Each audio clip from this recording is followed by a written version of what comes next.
Mooresville Police and a suspect they were chasing hit speeds of more than 100 miles an hour right before a crash left an innocent woman dead.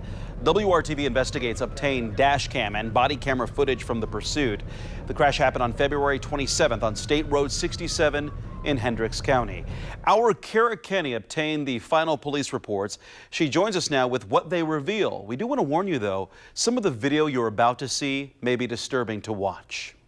62-year-old Vicki Berry was headed to work in Mooresville when she pulled into this intersection here at Enterprise Drive and State Road 67.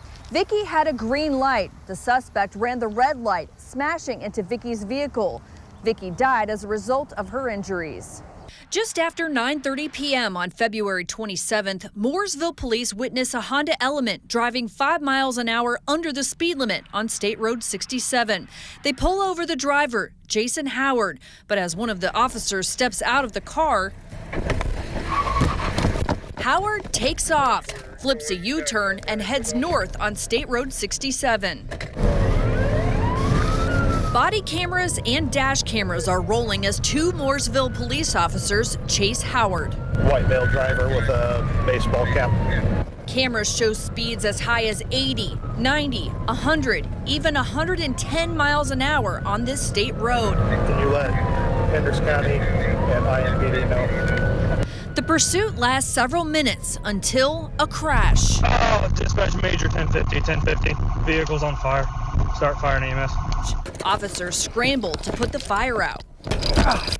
This Applebee's surveillance video shows Vicki Berry had a green light and was just pulling into the intersection when Howard hit her on the driver's side door. Vicki Berry was pronounced dead at the hospital.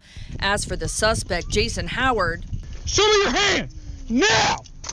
Give me your hands. The suspect later died from his injuries as well. Mooresville's police pursuit policy at the time says when officers decide to pursue a vehicle, the immediate danger to the public should be less than the potential danger to the public should the suspect remain at large.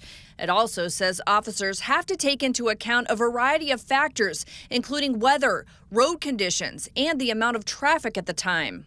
According to Mooresville's police report of the incident, driving under the speed limit is a common indicator of driving under the influence, and that's why they pulled over Howard.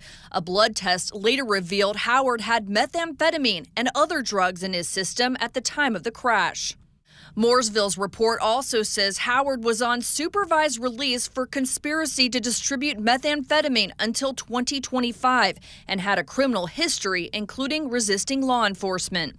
But Vicki Berry's family sees things differently. They filed a wrongful death lawsuit on September 26. It alleges Mooresville police officers chased Howard at speeds exceeding 100 miles an hour, even though the officers knew or should have known that the areas where the chase were occurring were highly populated and heavily traveled, and that the chase posed an extreme and unnecessary risk of injury and death to innocent motorists like Vicki Berry.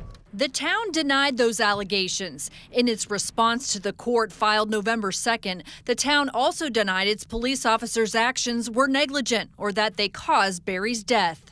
The Mooresville police chief has not agreed to speak with us on camera, and the attorney for the town of Mooresville declined to comment on the wrongful death lawsuit.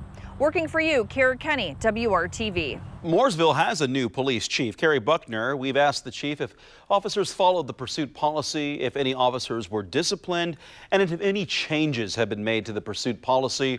We are still waiting to hear back.